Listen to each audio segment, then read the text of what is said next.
మే కాదు, ఆ ఒంటెలను దింపాలంటే మరి వారికి అవి చాలా ఎత్తుగా ఉంటాయి గదండీ! మరి వాటిని దింపడానికి వారు ఒక పదాన్ని వాడతారంట మరి. అది ఏ పదమైనప్పటికీ, ఒక పదాన్ని వాడినప్పుడు వెంటనే ఆ ఒంటె మోకరిస్తదంట. మోకరిచ్చినప్పుడు ఆ బరువును వారు దింపేవారుగా ఉన్నారు. అలా ప్రతిసారి వారు ఎళ్ళే ప్రతి చోటను అదే పదాన్ని వాడినప్పుడు వెంటనే ఒంటె చెప్పకుండా కూడా మోకరిస్తదంట. కొన్ని సార్లు వాటి మీద బరువు లేకపోయినా కూడా ఆ పదం వాడినప్పుడు ఆ ఒంటె ఏదైతే మోకరించేస్తదంట ఆటోమేటిక్‌గా. విశ్వాసులైన మనము ఈరోజు అలాంటిది అలవర్చుకోవాలండి. చూడండి మనకు కూడా ఆ ఒంటె మీద చాలా బరువు పెడతారు కదా!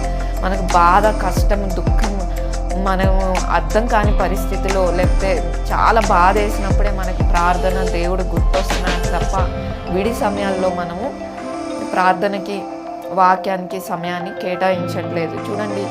కాబట్టి విశ్వాసులైన మనము